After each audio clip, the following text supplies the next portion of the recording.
Jadi seperti ini modulnya, modul nomor 6 tentang DC to DC. Jadi kita mulai dengan yang namanya non-isolated. Ya. Non-isolated ini artinya eh, tidak ada trafonya. Ya, jadi tidak ada trafonya sama sekali. Berarti tidak ada isolation antara masukan dan luaran, antara sisi masukan dan sisi luaran. Ya. Dan untuk mata kuliah ini saya akan coba bahas paling tidak 3 topologi yang sangat umum atau 3 topologi basic yaitu atau utama yaitu buck, boost, sama buck boost. Ya. Nah, kita akan coba analisa pada kondisi steady state seperti apa pengoperasiannya, transfer functionnya seperti apa, dan desainnya seperti apa. Ya. Oke, tapi sebelum itu kita uh, bahas dulu tentang pengukuran performansi dari DC to DC. Ya. Kalau bicara tentang DC to DC, bagaimana caranya kita mengevaluasi performansi dari DC to DC? Ada beberapa hal yang biasanya di industri itu dilakukan untuk mengukur performansi dari DC to DC. Yang utamanya adalah efisiensi, kemudian yang kita sebut sebagai line regulation, jadi saya pakai bahasa Inggrisnya saja ya, load regulation, cross regulation, yang hanya terdapat pada isolated topology, artinya topologi yang memakai trafo, kemudian peak-to-peak output voltage ripple, dan kemudian yang terakhir adalah dynamic load testing. Jadi ini sangat standar sekali, standar industri ya. Di sini juga sama, kalau kita ingin mengukur performansi dari DC to DC atau catu daya atau power supply, biasanya yang diukur adalah hal-hal ini, ya, beberapa hal yang saya tulis di sini. Jadi kita mulai dari yang pertama, definisi dari efisiensi. Jadi untuk mata kuliah ini kita harus paham apa itu efisiensi, definisi dari efisiensi. Efisiensi dari konverter itu adalah rasio dari average output power ya, to average input power. Ya, jadi average output power to average input power. Artinya kalau matematiknya adalah matematiknya adalah P out over P in. Jadi PO ini adalah output power, daya output. P in ini adalah input power. Ya. Jadi rasio antara P out to P in disebut efficiency. It is a measure of how much average power is being lost in the converter. Nah, karena kalau idealnya sih, ya idealnya kalau kita ada konverter, mau di sini ya, di sini ya. Idealnya sih kalau kita punya konverter seperti ini, ya, kalau dia ideal, maka P loss-nya sama dengan 0. Jadi daya yang hilang itu sama dengan 0 watt. Artinya P out over P in itu sama dengan 1. Atau ya output power sama dengan input power gitu ya. Ini idealnya. Cuman kalau di praktisnya tentunya ini tidak akan terjadi. Ya, ini yang namanya efisiensi sama dengan 1 atau 100%. Ya, itu tidak akan terjadi di lapangan ya. Jadi selalu akan lebih kurang dari 100% karena selalu ada daya yang hilang di konverter. Macam-macam ya asal dari daya yang hilang ini. Tentunya yang utama adalah daya yang hilang karena kita memakai komponen-komponen yang menyerap daya. Ya, contohnya saklar elektronik, contohnya induktor, kapasitor, ya, bahkan kawat pun ya atau trace yang ada di PCB itu akan menghasilkan daya yang hilang ya. Karena trace yang ada di PCB itu sama aja dengan kawat ya, jadi ada resistansinya. Jadi seperti itu. Ya, akan selalu ada daya yang hilang. Ya. Jadi makanya sekali lagi untuk definisi efisiensi ya untuk konverter itu adalah daya yang ada di keluaran dibagi ke daya yang ada di masukan. Atau kalau misalnya untuk DC, khusus untuk DC ya, DC to DC, maka persamaan dari daya yang ada di luaran itu adalah sama dengan tegangan kali arus, V out kali I out. Sementara dari input adalah V in kali I in ya, V in times I in. Ini hanya khusus untuk DC ya, karena kalau untuk AC berbeda lagi kan. Kalau AC kan yang namanya P power itu sama dengan V RMS times I RMS kali cosine of theta ya, atau V RMS times I RMS kali power factor atau faktor daya. Jadi khusus untuk DC to DC persamaannya menjadi V out times I out dibagi V in times I in, gitu ya. Efficiency is commonly provided in percentage. Jadi biasanya angka yang diberikan itu adalah dalam persen. Ya, 50%, 80%, 90%, dan sebagainya. All voltages and currents used are in average quantities. Jadi makanya saya kasih bar yang di atas ini, garis nih, garis kecil di atas V sama I, ini artinya rata-rata, nilai rata-rata, atau besaran rata-rata dari tegangan luaran, besaran rata-rata dari arus luaran, sama juga dengan V in dan I in ya. Ini besaran rata-rata semua. Note that efficiency listed on data sheet may be either the peak efficiency or the efficiency at maximum load. Ya, jadi ini marketing ya namanya juga ya. Jadi hati-hati kalau misalnya mau beli DC to DC converter, misalnya nih ya, kalau beli DC to DC converter ditulisnya efisiensinya 95%. Ya, misalnya ditulis seperti itu. Ini harus kita cari tahu dulu 95% ini artinya bagus kan ya, efisiensinya bagus nih. Itu asalnya dari mana, pada kondisi seperti apa gitu kan. Itu harus kita kita cari tahu lagi, karena biasanya yang namanya efisiensi ini tentunya kalau marketing ya, dia pengen tulis yang paling tinggi nilainya, padahal nggak seterusnya efisiensi itu 95% untuk converter ya. Dia bentuknya seperti, saya ada nggak ya kurvanya? Ada nih dia. Di bentuknya seperti ini, kurva efisiensi itu. Jadi seringnya mereka menuliskan efisiensi yang maksimum nih pada kondisi di mana efisiensinya maksimum. Padahal kan kelihatan tuh turun ya, dari awal rendah, naik, terus turun. Dan ini contoh yang umum dilakukan, yang umum diberikan oleh datasheet ya, di beberapa manufacturer dari power supply. Kurva efisiensi itu seperti ini. Jadi di gambarnya itu y-axis-nya atau aksis y-nya itu efisiensi dalam persen, sementara aksis x-nya itu dalam arus atau dalam persen beban. Ya, jadi pada arus misalnya untuk efisiensi yang ini arus sekitar 11-12 ya. 11-12-13 enggak juga. 12,5 lah ini ya. Arus 12,5 ampere itu yang paling tinggi itu efisiensinya untuk 25 degree Celsius. Ya. Jadi harus yang kita tahu tuh harus ini nih.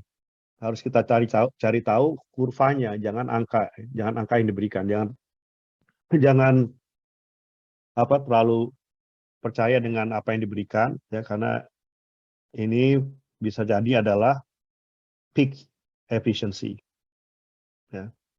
Bukan efisiensi yang akan terus didapatkan dari konverter tersebut ya, seperti kita lihat dari kurva ini gitu ya. Ada pertanyaan sampai sini? Contoh DC to DC ya, converter DC to DC is supplying a 5 volt load, 5 volt load at 10 amps load current.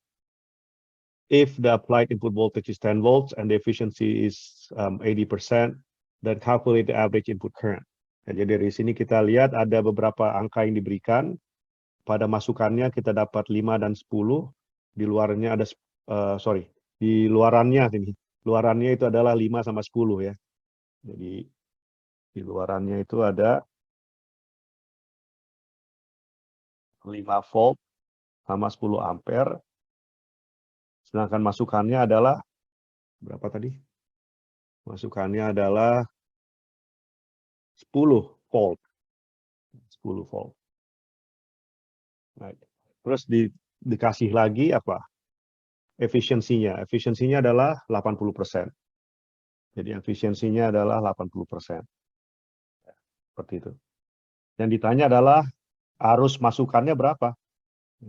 Ya, seperti kita tahu persamaan dari efisiensi adalah P out over P in, ya.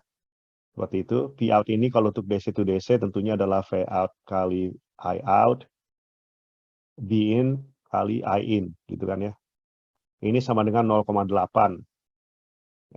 Jadi V out times I out, ini kan V out, ini I out, 5 kali 10, 50 ya. 50 watt.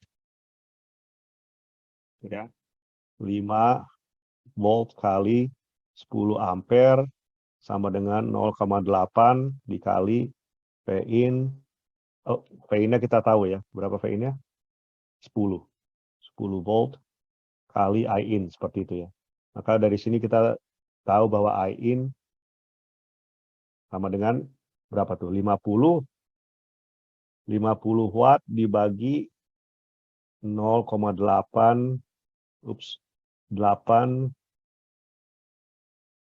8 volt ya. Ya, jadi berapa ampere tuh? 6,25. 6,25 ya. Oke, so that's the answer, right? 6,25 seperti itu. Ya, ada pertanyaan sampai sini? Oke, jadi itu adalah definisi dari efisiensi. Pengukuran yang kedua yang biasanya kita gunakan untuk mengukur performansi dari DC to DC adalah yang disebut sebagai line regulation. Line regulation ini artinya adalah kemampuan dari, kalau Indonesianya ya, kemampuan dari DC to DC converter untuk memaintain output voltage, tegangan luaran pada saat input voltage-nya atau tegangan masukannya diubah-ubah, gitu ya. Jadi kalau nggak salah saya ada diagramnya, ya seperti ini. Ya. Jadi ini DC to DC-nya, ini tegangan masukannya, ini tegangan luarannya di sebelah sini, ya. Jadi pada saat tegangan masukannya kita ubah-ubah, taruhlah dari tegangan masukan yang minimum ke tegangan masukan yang maksimum sama tegangan masukan yang nominalnya, ya. Ini kita ukur tegangan luarannya, ya. Jadi pada saat kita melakukan pengukuran, ini ada 3 kali nih di lab yang kita harus lakukan pengukurannya, ya. 3 pengukuran. Mungkin ada dari, ya ini dia persamaannya ini. Harusnya saya kasih lihat dulu persamaannya. Jadi persamaan dari line regulation adalah tegangan luaran yang diukur pada saat tegangan masukannya itu maksimum, dikurang tegangan luaran yang diukur pada saat tegangan masukannya minimum, dibagi tegangan luaran pada saat tegangan inputnya nominal. Ya, jadi kelihatan dari sini, dari persamaannya kali 100%, persamaan dari line regulation, itu terdiri dari 3 besaran yang kita dapatkan dari pengukuran, ya. Ada 3 hasil dari pengukuran, seperti itu. Dan pada saat kita mengukur tegangan luaran ini, ya kita ganti-ganti kan, ya tegangan masukannya. Ini arus luarannya itu harus yang full load, jadi seperti ini. Jadi bebannya harus penuh, ya, nggak boleh pada saat kondisi yang berbeda. Ya, jadi seperti ini gambarannya. Mungkin saya kasih gambar di sini saja juga. Ya, sama dengan yang saya kasih tadi gambarnya DC to DC. Ya. Taruhlah ini DC to DC-nya, ratingnya itu antara 5 volt sampai 20 volt, taruhlah ya. Dengan nominalnya misalnya 12 volt, misalnya. Ini nominal. Ya. Taruhlah daya luarannya itu, tegangannya dulu. Tegangannya itu ratingnya taruhlah 3,3 volt, gitu ya. Dan taruhlah wattnya itu maksimum, ya, maksimum wattnya taruhlah dia 33 watt, ya, taruhlah. Ini maksimum. Maka untuk mengukur line regulation dibutuhkan 3 kali pengukuran, ya. Jadi pengukuran pertama yang kita lakukan adalah kita tarik dulu arusnya, ya, pada saat maksimum, ya. Jadi pada saat beban luarannya itu maksimum. Jadi 33 watt dibagi 3,3 itu kan sama dengan 10 ampere. Jadi harus nariknya 10 ampere nih, ya. Pada saat dia narik 10 ampere, ya, kita ukur tegangan luarannya nih. Nah, ini nominal loh, ya.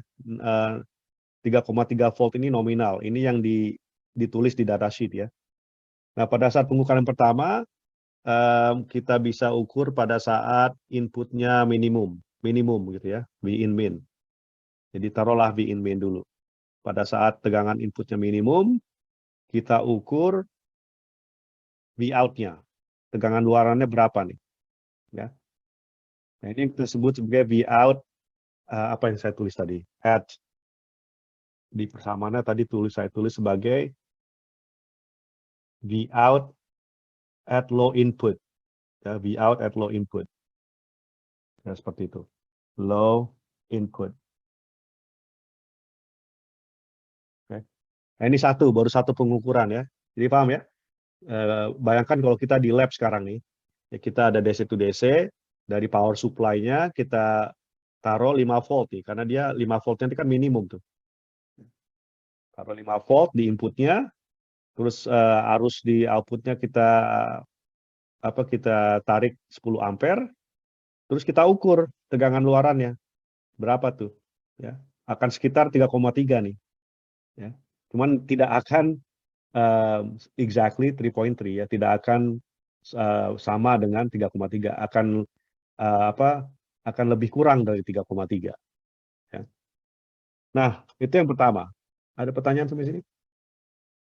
Pengukuran yang kedua sama juga, cuman kita ganti tegangan inputnya menjadi yang maksimum, seperti itu. Terus kita ukur lagi tegangan luarannya. Ini yang nanti kita sebut sebagai V out at high input. Right. Jadi inputnya sekarang diganti nih. Kalau tadi kan 5 volt, diganti menjadi 20 volt. So bayangin sekarang di power supply-nya kita ganti jadi 20 volt. Terus kita tarik lagi 10 ampere, terus kita ukur tegangan luarannya, ya. Maka dapatlah data yang kedua. Data yang ketiga kita ubah lagi ke yang nominal, ya. Yang nominal berarti kita ganti inputnya ke 12 volt. Ya, diukur lagi outputnya setelah kita tarik 10 ampere, kita ukur outputnya. Ini yang kita sebut sebagai V out at nominal.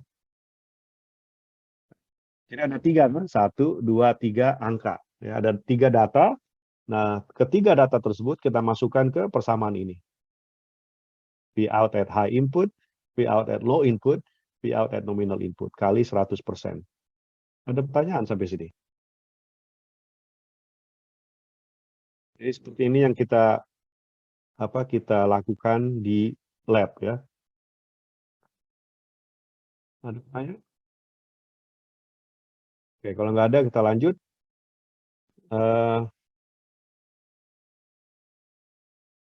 Ini ada contoh.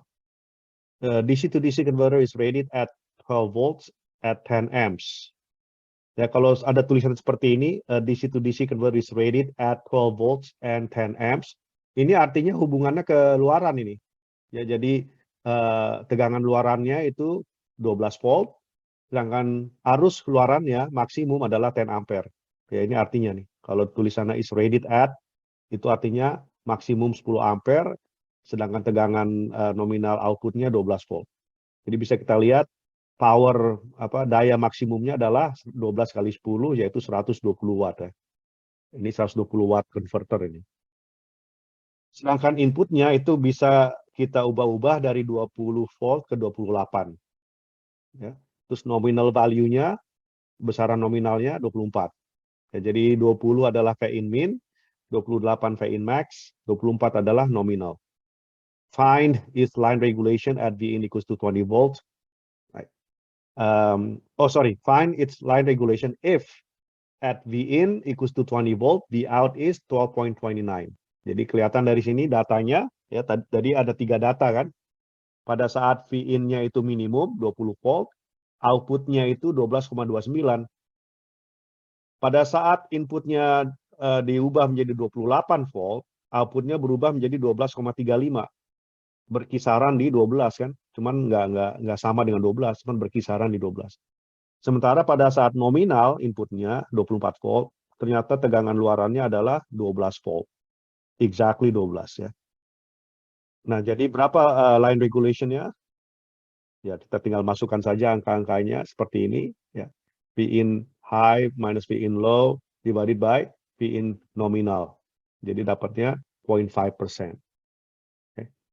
Nah, yang saya ingin tanyakan, kalau untuk percent line regulation, itu bagusnya apakah kita ingin punya DC to DC converter yang line regulation-nya 0% apa yang 100%? Mana yang lebih bagus? Yang akan lebih baik kita dapatkan untuk DC to DC ya? Apakah yang line regulation berapa? Yang 0%, bro. Betul. Jadi untuk DC to DC converter, ya kalau kita mau beli DC to DC converter, pastikan line regulation-nya itu mendekati 0%.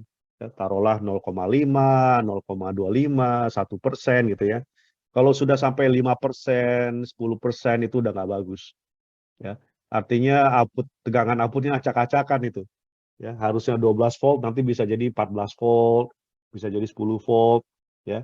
Jadi kalau dia 0%, artinya mau diubah seperti apapun tegangan inputnya, asalkan dia antara 5 volt sampai 20 volt, kalau dia 0%, artinya outputnya tetap 3,3 nih. Untuk contoh yang ini. Nggak bergerak di outputnya, bagus kan? Karena terregulasi dengan baik tegangan luarannya. Gitu ya. Makanya kita perlu yang mendekati 0%. Oke, ada pertanyaan sampai sini? Nah, yang barusan kita bahas itu adalah pengukuran secara empiris. Ya, jadi kita sudah dapat prototipenya atau sudah beli DC to DC converternya, itulah cara kita untuk mengukur line regulation. Apakah line regulation bisa kita prediksikan gitu ya dengan persamaan matematis sebelum kita buat rangkaiannya? Jawabannya bisa. Jadi seperti ini persamaan untuk percent line regulation. Ini bukan empiris lagi, ini teoritis. Ya secara teori lah ya. Sebelum kita buat konverternya, kita bisa coba kalkulasi atau hitung atau mengestimasi persen regulasinya. Jadi ini persamaannya adalah percent line regulation itu adalah partial derivative of V out dibagi V out, dV out dibagi V out, rasio dari dV out dibagi V out dengan dV in dibagi V in. Jadi perubahan dari output voltage per output voltage itself divided by change in input voltage per input voltage itself. Gitu. Jadi bahasa Inggrisnya seperti itulah ya. Nah dari sini kita bisa rewrite, kita bisa tulis persamaannya seperti ini, yang sebelah kanan ini. Ya. Nah dari sini kita bisa lihat bahwa percent line regulation, persamaannya itu tidak lain adalah partial derivative of V out with respect to V in dikali V in over V out. Ya, seperti ini. Ya, jadi dari sini ke sini. Ya. Ada pertanyaan? Oke. Contohnya seperti ini. Nah, ini ada persamaan dari suatu rangkaian. Ada yang bisa tebak nggak? Ini rangkaian dari, ini persamaan V out over V out over V in dari rangkaian apa? Ada yang bisa apa namanya nebak?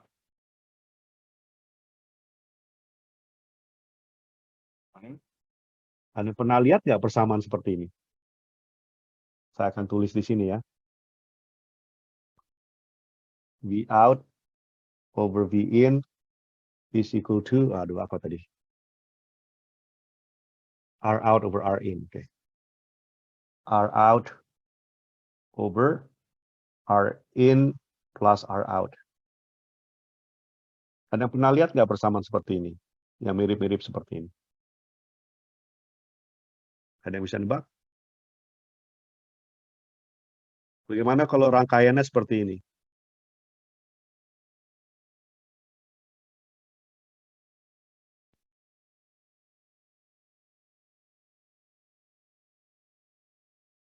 Seperti itu. Persamaan V out apa? Sama kan dengan ini berarti? Ya. Jadi dari apa voltage divider, ya, pembagian tegangan, kita bisa lihat bahwa tegangan di output atau tegangan di resistor R out ini itu sama dengan R out dibagi R in plus R out, ya, dikali V in, ya kan? Jadi kita bisa lihat dari sini dari apa rangkaian yang ini bahwa V out itu sama dengan R out dibagi R out or R in plus R out dikali V in. Benar kan? Atau V out dibagi V in sama dengan R out dibagi R in plus R out. Sama persis dengan ini kan? Oke. Jadi intinya persamaan ini yang saya jadikan sebagai contoh ternyata berasal dari voltage divider. Nah, voltage divider seperti ini kita bisa cek percent line regulation-nya. Nah, ini kan persamaan nih, ya. Jadi kita bisa coba cek atau kalkulasi percent line regulation-nya tanpa harus ke lab, ya. Kita bisa aplikasikan persamaan ini nih, partial derivative of V out with respect to V in kali V in divided by V out. Nah, yang V in dibagi V out ini kan berarti kebalikan dari V out over V in kan? Jadi kebalikan persamaannya seperti ini. Jadi kita sudah tahu bagian kedua dari persamaan ini, ya, itu tidak lain adalah persamaan yang kebalikan dari persamaan yang kita lihat di sini. Oh, saya ada annotate di sini, lupa saya. Ya, nah ini dia. Jadi yang V in dibagi V out itu kan tidak lain adalah kebalikan dari persamaan ini. Ya. Makanya yang ini nih, itu sama dengan, kita sudah tahu itu adalah sama dengan R in plus R out dibagi R out, gitu kan ya. Nah, sekarang yang ini gimana cara nyarinya nih? Nah, ini tinggal kita cari turunan ya, partial derivative dari V out terhadap V in. Gitu ya.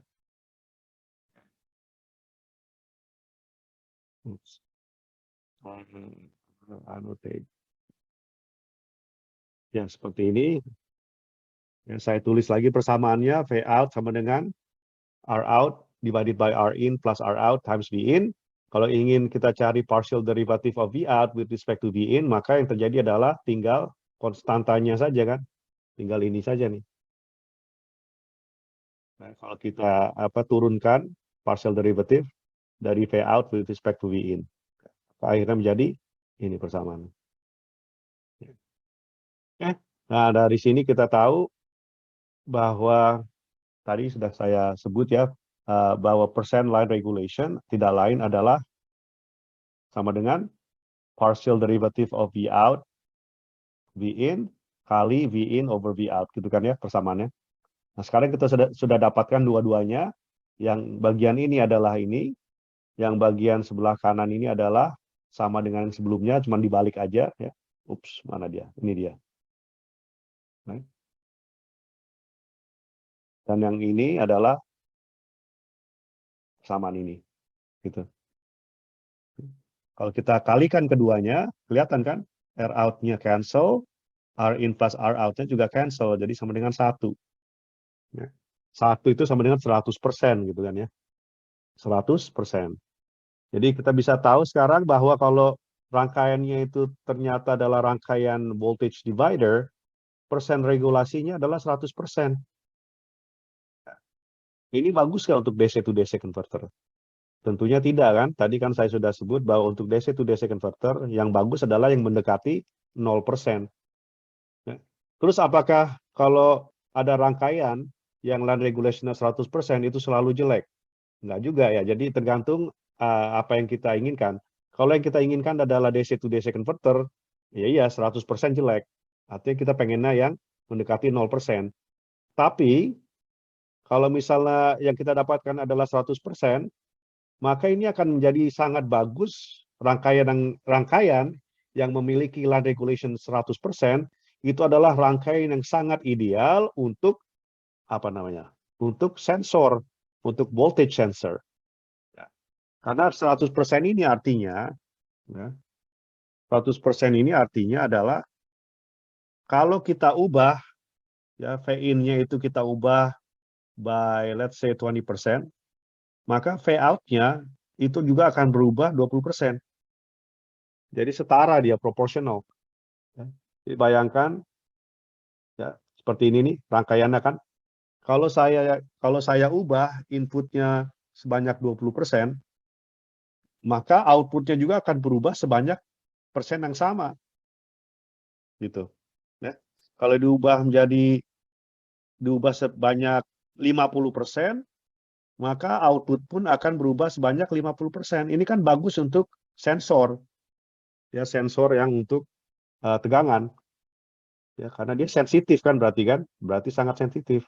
Makanya yang namanya voltage divider ini, ya, ini sering dipakai untuk voltage sensing. Voltage sensing atau voltage sensor. Sering dipakai nih. Apakah dipakai pada DC to DC converter? Tidak pada DC to DC converternya, tapi pada umpan baliknya. Karena untuk umpan balik dari DC to DC, untuk kontrolnya, itu diperlukan voltage sensing. Saya akan coba kasih lihat ya, contohnya. Kalau nggak salah saya ada rangkaiannya di sini. Nah ini dia, contoh nih. Ini contoh rangkaian DC to DC nih. Ya, jadi ini bus ya, bus converter ini namanya. Cuman bisa kita lihat di sini ada yang namanya voltage divider. Mana dia voltage divider? Ada yang bisa ngelihat nggak? Yang mana voltage divider?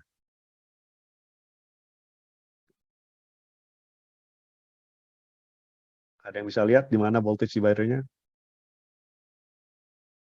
Nggak ada? Yang R3 masih. Iya betul, betul sekali. Ini voltage divider nih, ya kan? Jadi inputnya itu adalah V out. Jadi bayangkan seperti ini nih, saya akan gambarkan seperti ini, ya. Nah, seperti ini kan? Ini R3, ini R2, ya. Dan ini midpoint-nya itu output-nya nih. Ini yang kita masukkan ke feedback, ke pin yang feedback. Ya. Jadi persamaannya adalah voltage feedback itu sama dengan, ya, karena dia voltage divider, sama dengan R2 dibagi R2 tambah R3 dikali V out. Itu kan? Nah ini. Nah, jadi untuk apa supaya tegangan luarannya itu konstan atau terregulasi dengan baik, diperlukan voltage sensor. Ini voltage sensornya nih, voltage divider. Jadi kalau outputnya berubah, kalau outputnya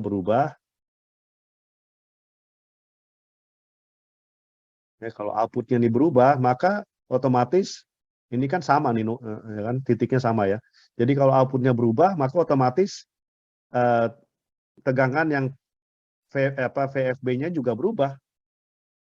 Nah, kalau berubah 10%, outputnya berubah 10%, ini juga berubah 10%. Jadi di sampling gitu ya, tegangan luarannya kita sampling ke VFB.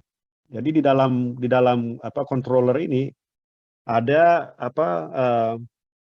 rangkaian yang memonitor tegangan gitu ya. Nah, nantilah kita kupas lagi ya, nggak sekarang ya. Jadi cuman saya ingin memperlihatkan bahwa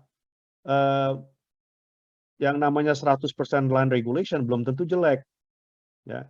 Ini bagus untuk voltage regulation, untuk voltage sensor. Paham ya?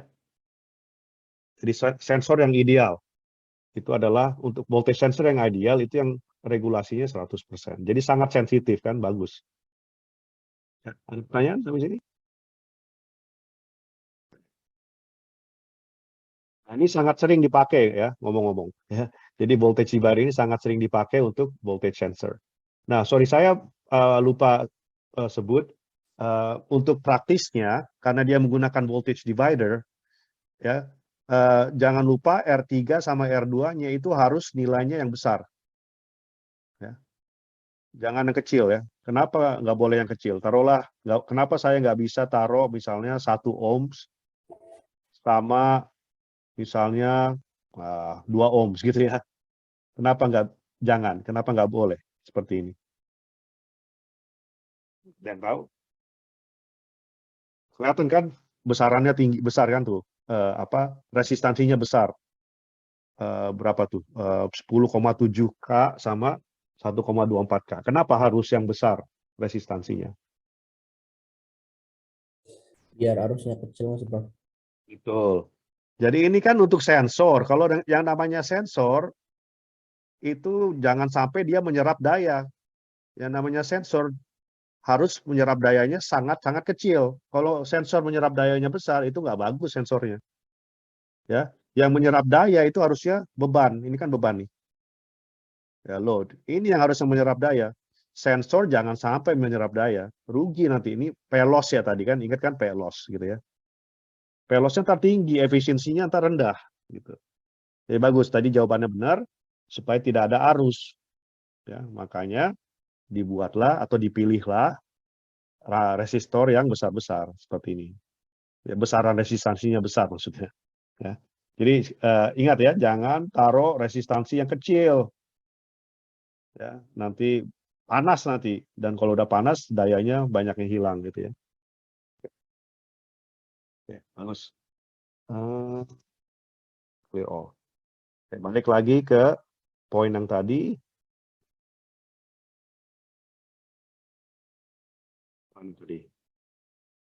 Ya, seperti ini. Load regulation. Oke. Jadi sudah ya, untuk load regulation sudah kelihatan, untuk voltage divider 100%. Tapi untuk DC to DC ini sangat tidak bagus ya. Ini tidak bagus untuk DC to DC. Ya karena ini kan ditanya nih why is it bad for DC to DC? Ya karena kalau untuk DC to DC kita ingin tegangan luarannya itu mantap lah ya. Kita ingin tegangan luarannya itu konstan, terregulasi dengan baik, jangan berubah-ubah. Ya, kayak ini jelek ini untuk regulasi. Tapi bagus untuk sensor. Oke, itu definisi yang kedua. Yang ketiga adalah load regulation. Tadi line regulation, sekarang load regulation. Load regulation itu intinya adalah bagaimana kemampuan dari DC to DC converter untuk memaintain tegangan luaran pada saat arus bebannya kita ubah-ubah. Ya. Mungkin balik lagi ke sini aja. Ya, lihat diagramnya seperti ini. Ya. Ada DC to DC seperti ini, dan yang kita ukur adalah sama tegangan luarannya juga kita ukur, cuman pada kondisi yang berbeda kita tesnya. Jadi inputnya kita fixkan. Kalau tadi kan inputnya kita ganti-ganti ya, sekarang inputnya kita fixkan ke nominal. Ini fix nih. Ya. Yang kita ubah-ubah sekarang adalah arus luarannya nih. Arus luarannya. Jadi pada saat arus luarannya itu maksimum, sama pada saat arus luarannya minimum. Kita ukur tegangannya pada saat low load, arusnya rendah, dan pada saat arusnya tinggi, gitu ya. Dapat dua angka atau dua data, dari situ kita bisa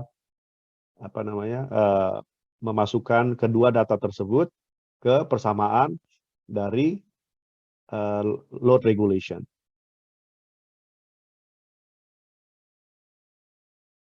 Itu seperti itu persamaannya. Jadi dari dua data tadi, masukkan saja ke persamaan ini. Ya. V out at low load minus V out at high load dibagi V out at high load. Ya, jadi perlu dua data saja. Sama dengan line regulation, untuk DC to DC yang kita perlukan adalah 0%. Ya, semakin dekat ke 0, semakin bagus. Ya, artinya kalau dia 0%, maka mau arus luarannya itu kita ubah-ubah, tegangan luarannya tetap nyantai dia, ya, tetap terregulasi dengan baik, tidak fluktuasi ya, seperti itu. Pertanyaan sampai sini? Jadi kita sudah bahas. Oh, ada contoh, sorry. Kita lihat contoh dulu ya. DC to DC converter is rated at 15 volt at 20 amps, 26 volt to 30 volt input with nominal value of 28 volts. Find its load regulation if at 0 ohms load, V out is 15.5. At 20 amps load, V out is 14.85. Both were measured at 20 volt input. Ya. Jadi ada dua data yang kita perlukan kan. Data pada saat arusnya kecil, ya 0 ampere, dapat V out-nya segini, dan pada saat 20 ampere, V out-nya segitu. Ya. Jadi kita masukkan angka V out-nya. Ya. Udah, dapat angka 4,38%. Jadi nggak terlalu bagus ini. Kalau dia 4,38 nggak, ya oke lah, nggak terlalu bagus lah ya. Ada pertanyaan di sini? Oke. Sama dengan line regulation, kita juga bisa mengkalkulasi line regulation tanpa harus membuat rangkaiannya dulu. Ya, jadi seperti ini contoh persamaannya adalah percent load regulation itu adalah partial derivative of, langsung aja ke persamaan akhirnya ya. Seperti ini persamaan akhirnya. Percent load regulation adalah partial derivative of V out with respect to I out times I out over V out calculated at V in equals to 0. Jadi agak lebih kompleks dikit dari line regulation persamaannya ya. Oke, contohnya seperti ini. Saya ada rangkaian yang kemudian persamaannya adalah seperti ini. Nah, kalau misalnya belum pernah lihat persamaan ini sebenarnya adalah persamaan dari voltage divider juga. Yang tadi kita bahas kan voltage divider. Ini sama juga dari situ. Cuman ini namanya dari yang kita sebut sebagai loaded voltage divider. Yang gambarnya seperti ini. Kalau yang tadi, yang sebelumnya kan gambar voltage dividernya seperti ini ya. Tadi seperti ini.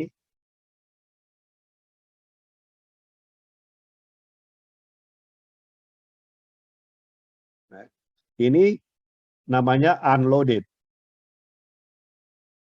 voltage divider.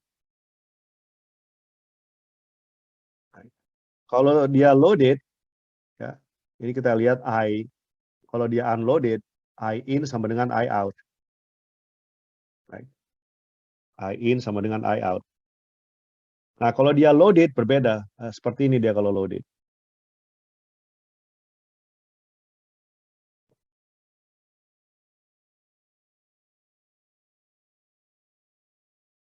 R out, V out, V out. Nah, ini V in. Nah, kita load, kita bebani ini ya, dividernya seperti itu.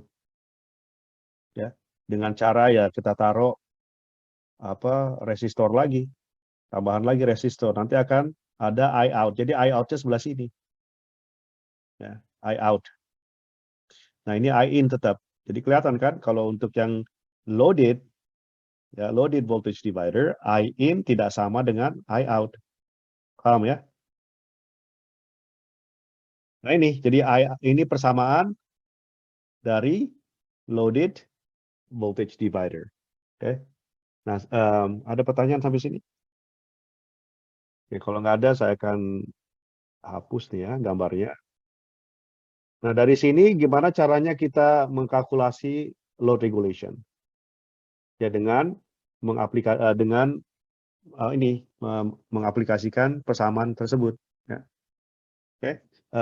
Yang pertama adalah kita mencari partial derivative of V out with respect to I out. Caranya adalah dengan ya kita bagi aja dua nih persamaannya nih. Ya. Ini sama dengan V in ya dibagi 1 plus gitu ya. R in plus R out over R out minus I out R in 1 plus R in over R out gitu kan ya. Nah itu dari situ kita bisa turunkan persamaannya berdasarkan I out. Kalau nggak salah ada di halaman berikutnya nih. Maaf saya harus hapus. Ya ini dia ada. Ya seperti ini. Kelihatan. Ini dia. Nah dari sini kita bisa lihat untuk menurunkan V out with respect to I out, tentunya ini akan disappear ya, karena seperti konstan saja. Jadi yang tersisa adalah koefisien dari I out, yaitu ini nih, ini koefisiennya nih. Ya makanya dV out over di I out itu sama dengan ya ini. Nah, ini dia. Kelihatan ya? Ya. Sementara bagian lain dari persamaannya adalah ini nih. V out dibagi I out pada saat V in sama dengan 0. Ya tinggal masukkan aja V in-nya sama dengan 0 nih. Ini V in nih. Sama dengan 0. Kalau dia sama dengan 0 berarti ini kan cancel ya. Ini 0 semua nih. Ya, maka persamaannya menjadi dapat disederhanakan seperti ini. Ya. Jadi sekarang sudah dapat kedua bagian dari persamaan yang kita butuhkan untuk line regulation, untuk load regulation. Tinggal dikali aja dua-duanya. Nah, dikali dua-duanya kita kalikan, maka yang kita dapatkan adalah mana dia? Didapatkan adalah seperti ini. Sama dengan 1. Jadi ternyata sama dengan sebelumnya untuk voltage divider yang loaded, ya ternyata load regulation-nya adalah 1 juga. Ya. Ada pertanyaan sampai sini atau 100%? Nah, sekali lagi ini tidak bagus untuk PC to DC. Nah, ini contoh dari manufacturer, ya, data sheet dari manufacturer. Kita bisa lihat beberapa angka di sini. Line regulation, sekarang adik-adik sudah tahu apa artinya. Load regulation, sekarang sudah tahu apa artinya. Nggak ada efficiency di sini ya. Kayaknya nggak ada. Oke. Ripple, nanti kita lihat ripple itu apa. Ya. Jadi kelihatan tuh kan line regulation-nya untuk yang power supply yang part number-nya seperti ini, untuk yang 5 volt, yang output-nya 5 volt, output-nya 12 volt, kelihatan tuh. Line and load regulation-nya. Ya. Ada pertanyaan? Kalau nggak ada, kita lanjut. Oke, cross regulation. Cross regulation itu seperti apa? Ini hanya terjadi pada topologi yang ada trafonya. Di sini ada trafonya nih. Ada trafonya di sini. Ya, dan ini kita dapatkan di sini. Trafonya ada seperti ini. Kalau untuk yang contoh di sini ada 3 kumparan, linitannya ada 3 seperti ini. Ya. Jadi di bagian masukannya itu ada 1 tegangan masukan, di sisi luarannya itu ada 2 tegangan luaran. Ya. Yang ini yang kita sebut sebagai primary output, right? V out primary. Berarti output yang paling utama. V out S ini output yang secondary, yang sekunder ya, output sekunder. Jadi yang lebih penting adalah yang primary. Ya. Jadi dari satu input kita bisa dapatkan dua output. Ya. Nah, karena dia ada dua output, sedangkan di dalamnya ini biasanya cuma ada satu saklar nih, cuma ada satu saklar elektronik. Cuma ada satu saklar. Nah, satu saklarnya ini taruhlah, ya, taruhlah ada satu saklar gitu ya, saklar elektronik yang di sini. Nah, saklar ini yang kemudian kita kendalikan dengan controller, ya, controller yang ada di box ini.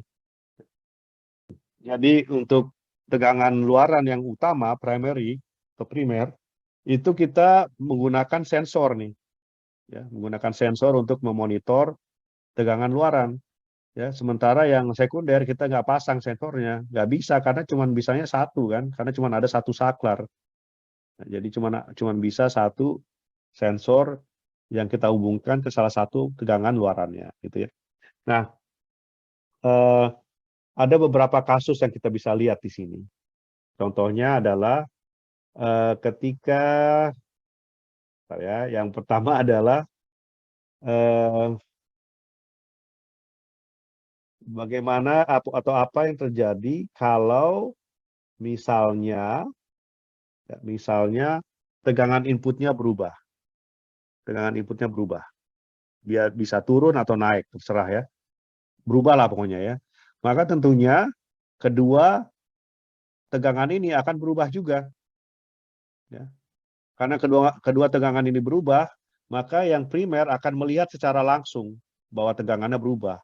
Karena dia melihat secara langsung tegangan berubah, maka controllernya pun akan melihat. Setelah controllernya melihat, dia akan mengubah duty cycle dari saklarnya dan akan membetulkan atau mengkoreksi tegangannya. Jadi dua-duanya terkoreksi itu. Ya, walaupun cuma ada satu controller, ya pada saat tegangan input berubah, dua-duanya melihat, ya, yang atas melihat perubahannya, yang bawah melihat perubahannya. Cuman karena yang bawah ini ada pengendalinya, maka dia bisa melihat perubahannya dan dengan segera bisa mengkoreksi tegangan mengkoreksi duty cycle dari saklarnya yang kemudian akan mempengaruhi dua output ini. Jadi dua-duanya dua-duanya ini dapat diperbaiki. Ya. Kalau yang terjadi adalah perubahan yang ada di input, gitu ya. Nah sekarang gimana kalau yang terjadi adalah perubahan yang ada di tegangan luaran yang sekunder seperti ini. Misalnya yang terjadi tegangan luaran sekunder yang atas dia ngedrop ya, tegangannya ngedrop. Ya. Terus gimana? Apa yang terjadi? Karena dia nggak punya controller, maka ya dicuekin lah sama yang kedua ini akan nggak kelihatan kan? Nggak kelihatan. Wah, saya nggak ngelihat kok kamu berubah, ya udah akhirnya tetap aja duty cycle-nya tetap, artinya karena yang berubah adalah yang mendapatkan atau mengalami perubahan adalah sisi sekunder tegangan yang sekunder yang tidak ada controllernya, maka yang terjadi adalah tegangan ini tetap akan rusak, ya tidak terbaiki, tidak dapat diperbaiki, ya karena tidak kelihatan oleh controllernya. Dan itu adalah kasus yang kurang bagus ya, seperti itu. Nah, ada satu lagi kasus nih, ini yang namanya cross regulation. Taruhlah input voltage-nya lagi bagus ya, tegangan inputnya bagus. Tegangan output di sekundernya juga lagi bagus. Nah, sayangnya yang primer sekarang nggak bagus nih. Ya, tahu-tahu dia ngedrop, ya nggak bagus. Terus apa dong yang terjadi? Karena dia ngedrop, ya, maka controllernya akan melihat kan, oh ini ngedrop nih, nggak bagus nih. Ya. Karena nggak bagus, maka yang terjadi adalah controllernya akan memberikan perintah pada saklar elektronik, ubah nih duty cycle-nya supaya outputnya naik lagi yang di sini. Ya. Karena dia mengubah duty cycle dari saklar elektronik, maka yang terjadi adalah pengubahan dari duty cycle tersebut akan mempengaruhi kedua tegangan ini, tidak hanya satu. Jadi yang bawah ini dapat dapat diperbaiki tegangannya, balik lagi dia jadi bagus. Namun sayangnya, ya, yang atas tadi kan bagus ya. Karena duty cycle-nya sekarang diubah, karena ada perubahan di tegangan primer, maka yang atas menjadi jelek sekarang. Karena pengaruhnya. Jadi yang bawah jadi bagus, yang atas jadi jelek. Ini yang kita sebut sebagai cross regulation. Maksudnya sih untuk meregulasi yang bawah, tapi terjadi adalah crossing ke atas. Cross regulation. Ada pertanyaan sampai sini? Jadi itulah inti dari cross regulation. Jadi perubahan yang terjadi pada sisi tegangan luaran yang primer itu akan mempengaruhi sisi tegangan luaran yang ada di sekunder. Nah, itu namanya cross regulation. Paham ya? Yang berikutnya adalah, Mau nanya, Bro.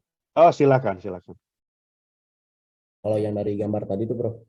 Kan kalau yang primer mungkin karena bebannya, Bro, overload jadi drop gitu. Nah, kalau yang biasanya yang non primernya itu biasanya buat apa, Bro? Ya, jadi bagus pertanyaannya. Jadi yang primer ini ya kita sebut primer karena biasanya beban yang dikoneksikan ke primer itu arusnya tinggi dia. Jadi wattnya besar, ini payout-nya besar dia. Sedangkan yang sekunder ini biasanya kita pasang untuk beban-beban yang kecil. Ya, sama ada bebannya juga, cuman bebannya sangat kecil ya. POS ini POP ya. Kalau misalnya ini bisa taruhlah 100 watt, kalau yang ini paling maksimum taruhlah ya cuma 0,5 watt sampai 1 watt gitu. Ya, jadi nggak banyak dia wattnya. Biasanya dipakai untuk housekeeping namanya. Ya, misalnya ada apa? Saya hapus dulu bentar ya. Ini untuk housekeeping, untuk internal supplies, auxiliary atau housekeeping.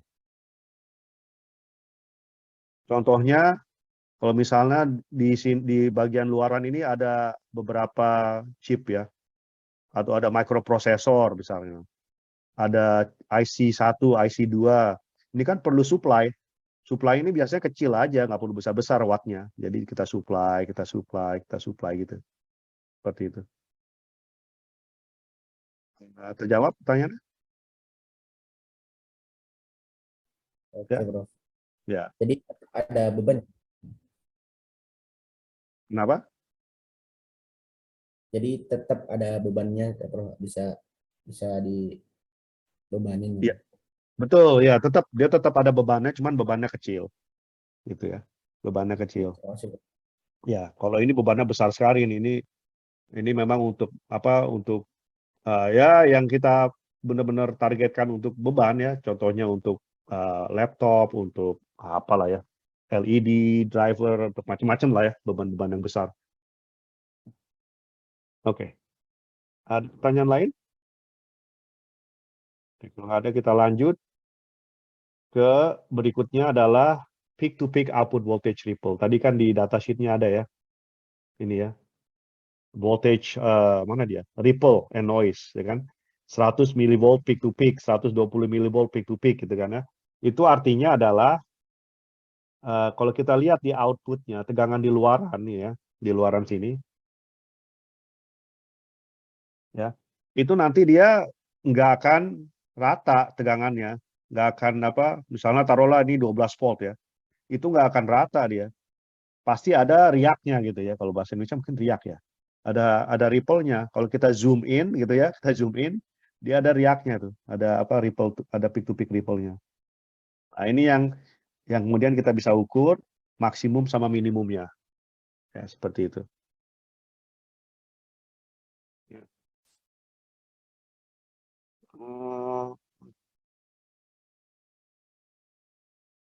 Ini dia.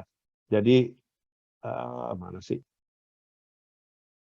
Ini dia contohnya. Jadi contohnya taruhlah outputnya itu fluktuasi dia, walaupun kecil fluktuasinya, ya. Kalau dia zoom out, dia kelihatannya flat. Tapi kalau kita zoom in, kelihatan tuh ripple-nya kan. Nah ini contohnya nih. Persamaannya adalah, maaf, persamaannya adalah saya lupa ngasih lihat persamaannya. V out peak to peak dibagi besaran rata-rata dari V out-nya kali 100%. Seperti itu.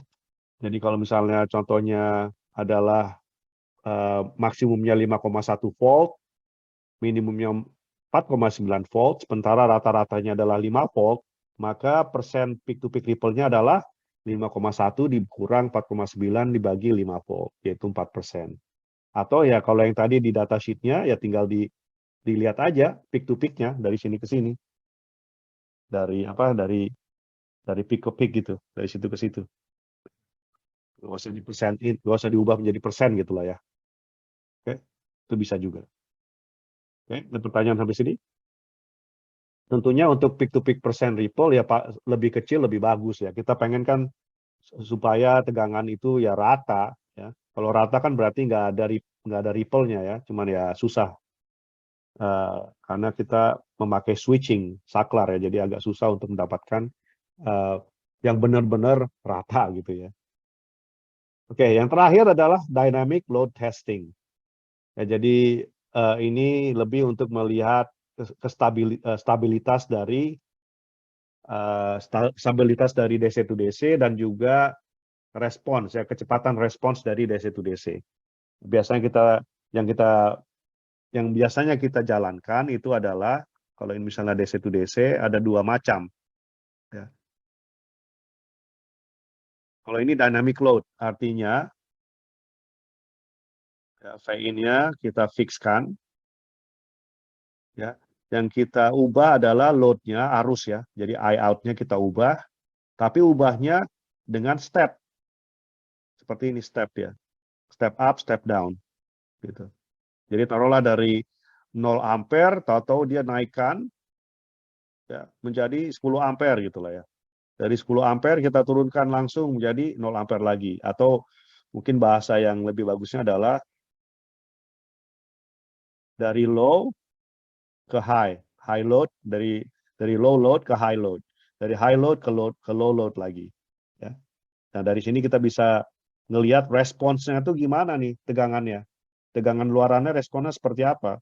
Ya, karena dia naik arusnya, ya ini kan arus nih, high low gitu kan ya. Kalau naik arus itu biasanya tegangannya akan ngedrop. Dia ngedrop, ups, terlalu awal. Jadi pada saat dia naik arusnya tegangannya ngedrop dia. Ngedrop nanti dia akan recover gitu ya. Jadi ngedrop dulu baru recover. Nah, kalau dia tegangannya turun, arusnya turun, maka tegangannya akan naik dulu, baru dia osilasi, baru stabil lagi seperti itu. Nah, okay. Nah, ini yang kita lihat ya responsnya. Kadang-kadang dia bisa lama gitu kan, responsnya lama gitu. Jadi seperti itu, lebih lama. Ada yang cepat gitu ya. Jadi tergantung dari desain untuk sistem pengendalinya. Ya. Nah, yang kita pengen pastikan adalah pada saat kita ngetes konverternya seperti ini, jangan sampai responnya seperti ini, jangan sampai responnya tuh seperti ini nih. Bawah terus gitu osilasi tambah besar osilasinya. Nah, ini unstable. Ya, jadi konverternya nggak stabil. Harus diubah itu kendalinya, sistem kendalinya harus diubah. Ada pertanyaan sampai sini?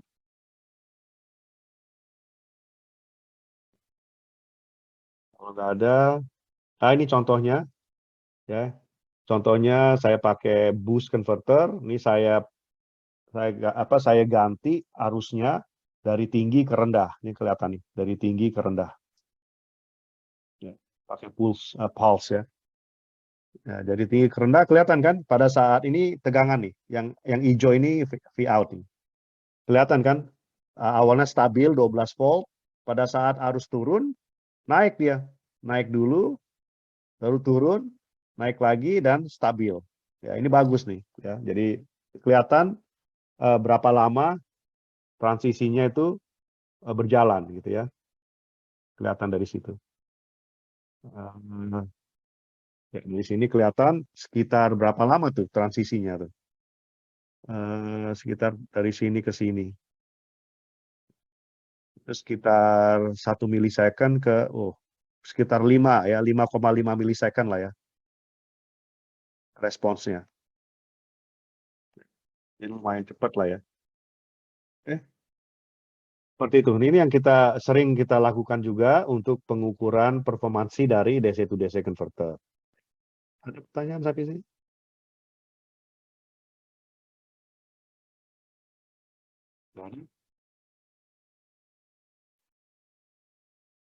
Why voltage goes up when current is step down? Oh, ya kenapa tuh? Kenapa tadi saya bilang kalau arusnya kita dropin ya, kita turunkan, tegangan naik. Tapi kalau arusnya kita naikkan, kalau saya naikkan di sini, tegangannya turun tuh nanti. Kenapa? Tidak lain adalah, ada yang tahu? Efek dari Ohm's law ya, efek dari Ohm's law. Karena dari Ohm's law kita tahu kalau misalnya ada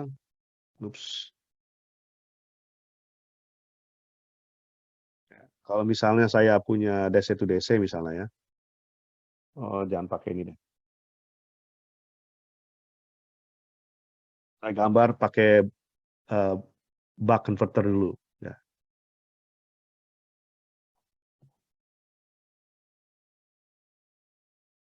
Ya seperti ini. Nah, ini output nih.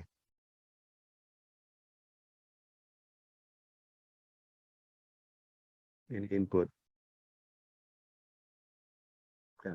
Kalau dia arus outputnya kita turunkan, ngedrop gitu ya, jadi dari tinggi ke rendah, maka tentunya efeknya adalah arus yang melalui induktor juga akan turun. AL juga akan turun, arus yang melalui switch juga atau saklar juga turun, arus yang melalui dioda juga turun. Benar ya? Karena dia turun arusnya. Kalau dia turun berarti pakai Ohm's law aja ya, karena setiap saklar ini ada resistansinya, tiap dioda ada resistansinya, tiap induktor ada resistansinya. Kalau inputnya itu fix, ya, sementara arusnya turun, berarti tegangan antara input sama output itu juga turun. P-drop-nya juga turun. Ya, karena arusnya lebih kecil kan. Jadi I kali R-nya lebih kecil, I kali R-nya lebih kecil. Jadi drop antara input sama output itu juga turun. Kalau drop-nya turun, sementara inputnya fix, berarti output voltage-nya harus naik. Ya kan? V out-nya harus naik. V in sama dengan V drop tambah V out gitu kan. Kalau V drop-nya turun, berarti V out-nya naik supaya konstan inputnya gitu. Ya.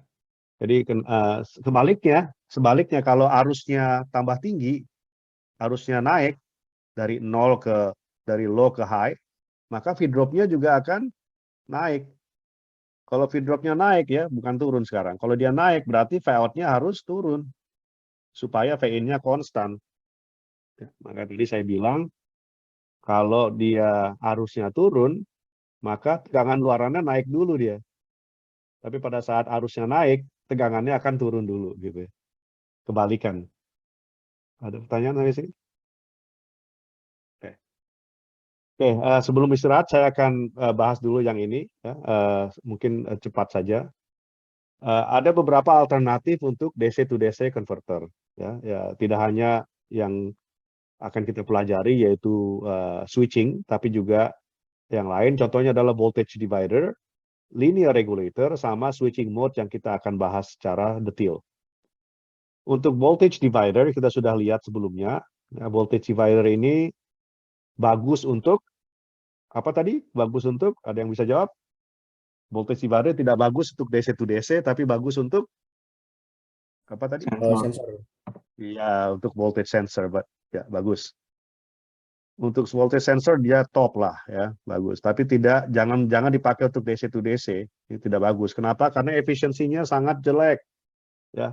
Efisiensinya akan buruk seperti ini ya. Selain apa? Line regulation-nya juga jelek, cuman selain itu selain itu efisiensinya juga jelek. Ya, efisiensinya juga jelek. Bayangin ya, kalau misalnya saya pakai voltage divider untuk DC to DC. Bayangin ya. V in di sini, I in di sini, gitu kan ya. I out di sini, ini R-nya, R in, ini R out, gitu kan ya. Kita pakai untuk DC to DC, berarti ini load-nya nih. Ya, taruhlah ya, ini load-nya. Ya, berapa jadi? Tadi efisiensi definisinya adalah P out over P in, ya kan? P out itu adalah V out times I out, P in adalah V in times I in. Ya. Dan kita tahu kalau voltage divider yang unloaded, ini kan unloaded ya, unloaded voltage divider. Kalau dia unloaded, I in sama dengan I out. Sama kan? Cuma satu arus kok. Berarti ini cancel. Kalau cancel berarti efisiensinya sekarang berubah menjadi V out over V in. Nah, nggak bagus dong ya. Karena kalau biasanya, kalau misalnya DC to DC, itu tegangan luarannya itu tidak dekat dengan tegangan masukannya. Contohnya ya, contohnya inputnya itu kan 12 volt misalnya ya. Dan outputnya itu biasanya taruhlah 5 volt. Maka efisiensinya kalau kita pakai voltage divider menjadi 5 dibagi 12 efisiensinya tuh. Ini kurang dari 50% kan? Nggak bagus. Artinya kalau kita masukkan kalau kita masukkan 12 watt, jangan 12 watt ya. Kalau kita masukkan 1 watt, maka yang kita hasilkan adalah kurang dari setengah watt. Yang sisanya itu hilang, daya yang hilang. Nggak bagus kan? Itu. Jadi ini adalah masalah yang ada pada voltage divider. Jadi again, voltage divider nggak bagus untuk DC to DC, tapi bagus untuk voltage sensor. Ya. Selain itu, clear. Ya. Jadi selain masalah dari regulation dan juga efficiency, yang lain adalah masalahnya kalau kita pakai voltage divider, kita tidak akan bisa mendapatkan tegangan luaran yang lebih tinggi dari tegangan masukan. Nggak bisa kan? Karena dia voltage divider. Jadi kalau inputnya 12 volt, ya otomatis outputnya nggak bisa lebih dari 12 volt. Ya, kalau V in-nya segini, berarti V out-nya akan lebih kecil atau sama dengan 12 volt. Nggak bisa kita pakai voltage divider kalau pengen tegangannya itu, tegangan luarannya lebih tinggi dari tegangan masukan. Ya, jadi ada 3 masalah dari voltage divider. Paham dari sini? Ada pertanyaan? Oke, kalau nggak ada, kita lanjut. Nah, kalau yang loaded, tadi ada loaded-nya kan? Kalau yang unloaded, I out-nya sama dengan 0. Nah, ini I out nih. Kalau yang unloaded, I out-nya 0, tapi kalau loaded, I out-nya tidak sama dengan 0. Kalau yang loaded, itu efisiensinya itu lebih jelek lagi. Nah, ini efisiensi untuk yang unloaded. Kalau yang loaded, ini efisiensinya persamaan lebih panjang. Efisiensinya nih. Kalau kita plot ya, persamaannya seperti ini. Ini efisiensi untuk yang loaded itu bisa sih 100%. Yang bisa kita lihat dari sini, efisiensinya bisa di 100%. Satu kan berarti 100% ya. Caranya gimana? Ya kalau 100% artinya output voltage sama dengan input voltage. Ya artinya ya gimana tuh artinya? V out sama dengan V in. Ya kalau pengen sama berarti gimana tuh? Ya ini 0 aja gitu kan. Udah akan menjadi 100% gitu. Ya. Cuman kan nggak bakalan seperti ini ya. Jadi jarang lah ya. Jarang lah V out itu sama dengan V in. Ya, ini jarang sekali. Aplikasi yang minta tegangan luarannya sama dengan tegangan masukan. Jadi umumnya ya itu seperti saya bilang tadi, umumnya tegangan input itu jauh dari tegangan luaran. Nah, kalau jauh ya berarti efisiensinya juga kecil. Nah, kalau yang loaded itu yang ini. Yang loaded itu paling bagus itu 0,5%, 0,5%, 0,5 efisiensinya atau 50%. paling bagus, paling top itu 50%. Lebih kacau lagi kan. Makanya tidak bagus untuk DC to DC converter. Itu yang alternatif nomor 1. Alternatif yang nomor 2 adalah memakai linear regulator. Ya, pernah belajar mungkin ya linear regulator. Jadi seperti ini. Ya, kita pakai bipolar, pakai transistor. Tapi tidak switching dia. Kita operasikan pada linear region. Ya. Jadi operate in linear region. Ya, artinya kita kita ubah-ubah base current-nya supaya bisa kita ubah collector current-nya gitu kan ya. IC is equal to BIB gitu kan ya. Jadi dengan cara seperti ini kita bisa mengubah tegangan antara kolektor sama emitter gitu. Ini namanya linear regulator. Nah, kalau seperti ini transistornya itu sebenarnya berfungsi sama dengan voltage divider. Ya, artinya kita mengubah-ubah tegangan yang ada di transistor. Sama aja dengan menggunakan resistor dong ya. Karena kalau kita mengubah-ubah resistor di sini, tegangannya juga akan berubah-ubah kan, sama kayak transistor. Jadi linear regulator ini tidak lain adalah atau mirip seperti versi kompleksnya voltage divider. Ya, versi kompleksnya. Ya, cuman kalau di sini kelihatannya transistor, tapi secara fungsi itu mirip dengan voltage divider. Nah, seperti kita tahu sebelumnya, voltage divider itu tidak bagus kan. Jadi efisiensinya untuk linear regulator ya.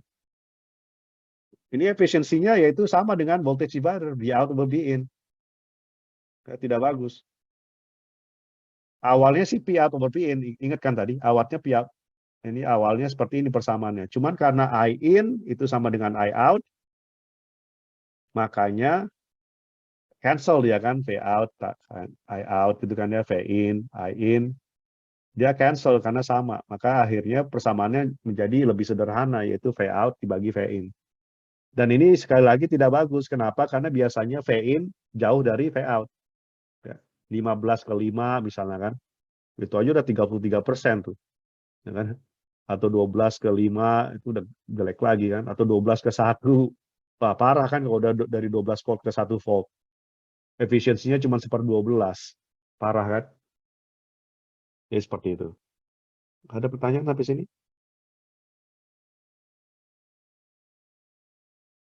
Kelihatan dari sini efisiensinya juga sama kayak automotive ya. Ini contoh linear regulator, mungkin pernah pakai ya. Jadi 3 terminal device atau 3 terminal chip ya. Input, output sama adjust.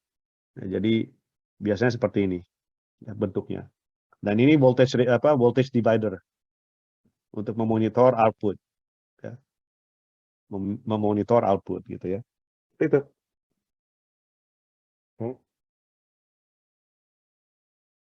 Ada pertanyaan sampai sini? Nah, yang terakhir adalah switch mode DC to DC converter ya. Sebelum kita break nih, secara dasarnya ya, yang kita akan buat itu adalah seperti ini. Jadi ada saklar elektronik yang memisahkan antara source atau sumber dengan beban. Ya. Dia terpisahkan oleh saklar atau dihubungkan oleh saklar mungkin ya. Nah, dari sini saklarnya sendiri kan ya on off gitu kan ya. Jadi pada saat saklar elektroniknya itu on, maka sumber tegangan itu akan terhubungkan langsung ke beban. Jadi kalau dia ideal, saklarnya itu ideal, pada saat saklarnya on, maka tegangan luarannya itu sama dengan input gitu kan ya.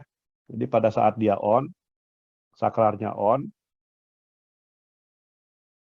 tegangan output itu sama dengan tegangan input. Pada saat dia off, ya, saklarnya off, maka tegangan di luaran itu sama dengan 0. Ya, karena tidak ada arus yang mengalir pada saat dia off. Gitu ya. Jadi kalau linear regulator tadi itu selalu on dia, kalau linear regulator. Tapi kalau dia switching regulator, dia nggak on terus, dia on off seperti ini. Ya, on ini ya artinya kalau untuk regionnya adalah saturation, kita operasikan pada saturation region. Kalau kita pakai transistor ya. Kalau dia off pada saat cut off region. Jadi itu saturation cut off gitu ya. Jadi dia on off seperti itu. Ya. Tanya sampai sini? Oke. Nah, dari sini kalau kita sudah paham ya bahwa kalau saklarnya on sama dengan V out sama dengan V in, saklar off V out sama dengan 0, maka kalau kita teruskan ya on off dengan periode tertentu yang kita sebut sebagai periode switching atau switching period ya, yang adalah inverse dari switching frequency, maka yang terjadi adalah kalau saya gambar gelombang di output, gelombang di tegangan di luaran, maka yang terjadi adalah gambarnya seperti ini. Seperti itu kan. On off gitu ya. Jadi pada saat saklar on, dia gelombang outputnya sama dengan tegangan input. Pada saat dia off, tegangan di luaran sama dengan 0. On off. Ada pertanyaan sampai sini? Nah, terus gimana caranya kita mendapatkan DC? Ya, well ini sudah DC sebenarnya. Ya, inputnya itu DC, ini outputnya sebenarnya udah DC. Cuman DC-nya nggak bagus ya, karena DC-nya nggak flat, nggak rata ya. Dia ada kadang-kadang ada, kadang-kadang nol ya, kadang-kadang ada, kadang-kadang nol ya. Jadi ini DC, cuman DC-nya kurang bagus. Ya. Gimana caranya supaya bagus ya kita pakai filter nanti. Ya. Dalam artian yang kita inginkan sebenarnya adalah rata-rata, besaran rata-rata dari gelombang ini. Ya. Contohnya untuk gelombang ini, gimana cara menghitung besaran rata-rata? Gimana caranya? Wah, sebelum kita ke situ, kita lihat dulu beberapa definisi ya. Ini on, kita sebut T-on. Pada saat durasi saklar on itu kita sebut T-on. Durasi saklar off kita sebut T-off. Ya. Sementara untuk periodenya kita sebut periode switching ya, atau switching period. Jadi dari sini kelihatan T itu sama dengan T-on plus T-off gitu kan ya. Ya. Nah, seperti ini. Jadi satu istilah yang kita harus pahami sekarang adalah duty cycle. Jadi duty cycle persamaannya adalah duty cycle adalah rasio dari on time dari switch ke switching period atau periode dari switching. Ini adalah definisi dari duty cycle. Ya, ini. Sementara kita tahu bahwa T sendiri adalah T on tambah T off. Ya, seperti itu. Nah, juga kita tahu bahwa T sendiri, periode itu adalah inverse dari frequency. Jadi, duty cycle, persamaannya adalah T on dibagi T atau T on dikali F. Gitu ya. Ada pertanyaan sampai sini? Oke. Nah, untuk mencari rata-rata, ya, kita sudah belajar di chapter 2 ya, kalau nggak salah ya. Kalau saya punya gelombang seperti itu, ya, gelombang seperti ini, gimana cara mencari nilai rata-ratanya, besar rata-ratanya? Ya, kita bisa menggunakan persamaan yang memakai integral, ya, seperti ini. Atau kalau untuk square wave seperti ini, ya, kita sudah tahu bahwa dari chapter 2, ya, bahwa besaran rata-rata dari gelombang seperti ini adalah besaran puncaknya, taruhlah besaran puncaknya disebut IP gitu ya. Besaran puncaknya dikali duty cycle. Nah, dalam hal ini berapa tegangan puncaknya? Kalau kita lihat di contoh yang sebelumnya, berapa tegangan puncaknya? Sama dengan V-in, ya kan? Ini tegangan puncaknya itu sama dengan V-in. Berarti untuk gelombang yang ini, tegangan rata-ratanya itu adalah V-in dikali duty cycle. Nah, kalau ingin lihat penurunannya seperti apa, ya ini seperti ini. Ini penurunannya. dari V out sama dengan 1 dibagi T, 0 to T, V out of T dt. V out of T dt itu hanya ada pada saat on, ya, yaitu V in. On itu sama dengan dt. Jadi jangan lupa bahwa duty cycle adalah rasio dari on time ke perioda gitu kan ya. Berarti on time sendiri adalah D kali T. Ada pertanyaan sampai sini? Makanya di sini on time itu saya ganti menjadi dt.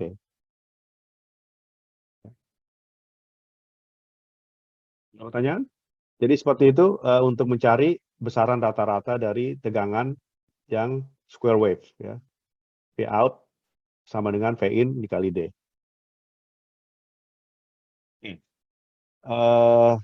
Nah, kalau kita lihat dari persamaan duty cycle sama dengan T on dikali F atau T on dibagi T, ya.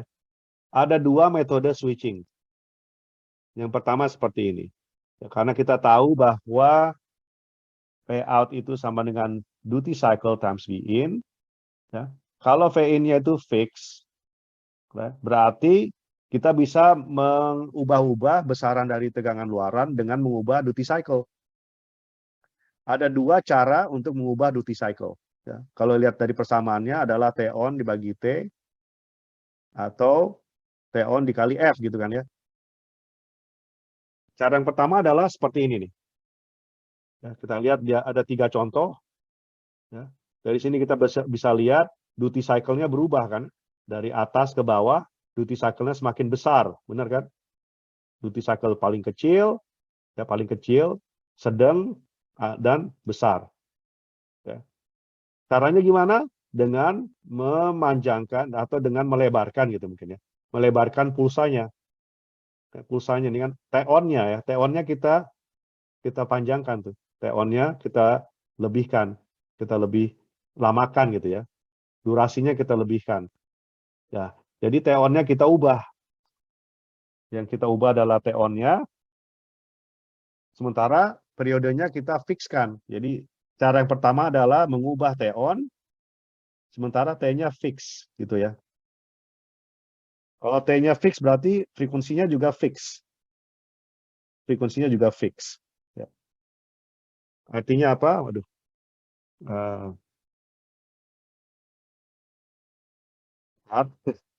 Kok ini saya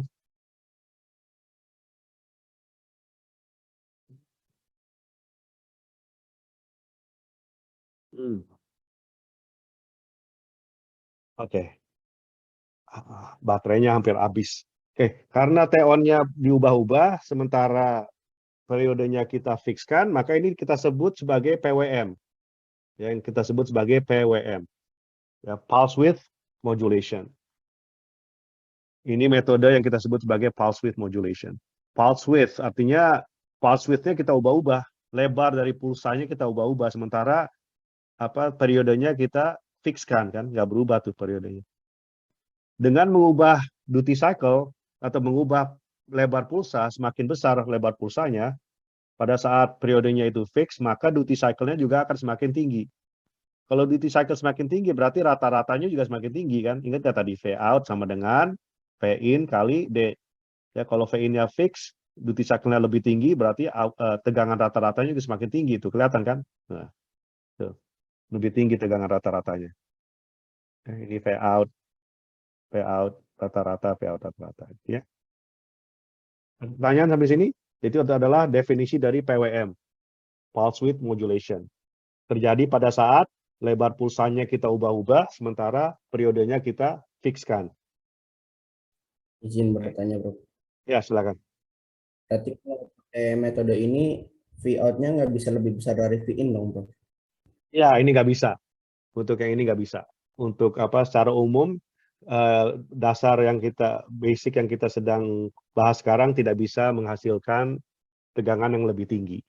Itu nanti ada khusus topologinya. Betul. Oke, Bro. Terima kasih, Bro. Ya. Oke, yang lain apa caranya selain PWM? Wah, kalau yang sebelumnya, yang PWM kan yang kita ubah-ubah adalah lebar pulsanya kan. Bisa juga yang kita ubah-ubah adalah frekuensinya. Sementara lebar pulsanya kita fixkan. Seperti ini contohnya. Kelihatan kan di sini contoh nih. Lebar pulsanya sama tuh, nggak berubah. Ya. Cuman yang kita ubah-ubah adalah periodenya. Kalau kita ubah periodenya berarti frekuensinya kita ubah juga. Kelihatan kan lebih dempet-dempet ya. Yang paling bawah lebih dekat pulsanya. Berarti duty cycle-nya lebih tinggi. Ya. Sekali lagi persamaan adalah duty cycle sama dengan T on dibagi T. Ya. Untuk yang sekarang ini, T on-nya itu fix. T-nya yang kita ubah-ubah. Ya. Kelihatan kan? Berarti semakin dia berdekatan pulsanya, semakin tinggi duty cycle-nya. Semakin tinggi duty cycle-nya, maka semakin tinggi juga besaran rata-rata dari output-nya. Ini yang kita sebut sebagai PFM. Pulse Frequency Modulation. Okay, Pulse Frequency Modulation. Ya, karena yang kita ubah-ubah adalah frekuensinya. Kalau tadi kan PWM. Yang kita ubah-ubah adalah pulse width-nya, lebar pulsanya. Oke. Ada pertanyaan sampai sini? Efeknya cuma sama ya. Efeknya adalah mengubah-ubah duty cycle.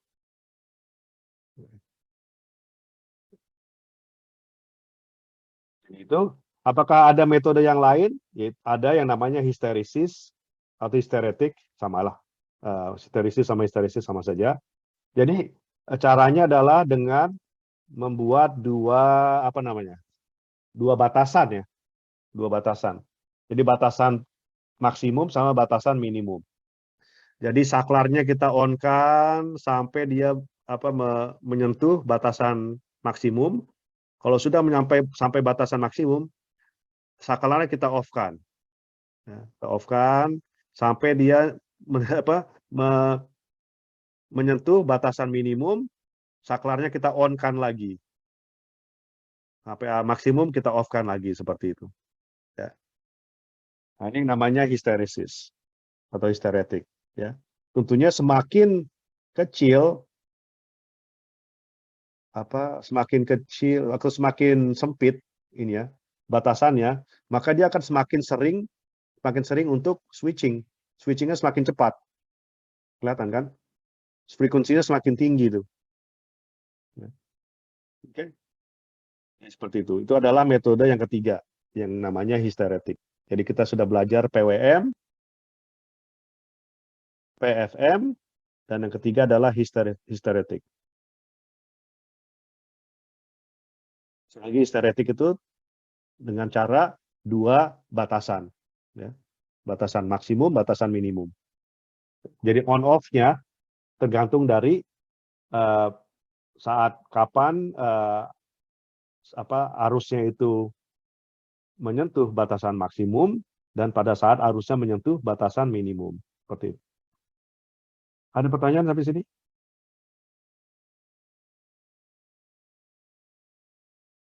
Nah, ini contoh-contoh IC yang kita bisa beli untuk PWM, PFM, sama hysteretic. Ya, jadi kalau misalnya dia perlu memakai PFM, regulator yang PFM, ini contohnya. Maxim 1771, Maxim 761, bisa silakan di Google, silakan dilihat, itu adalah PFM.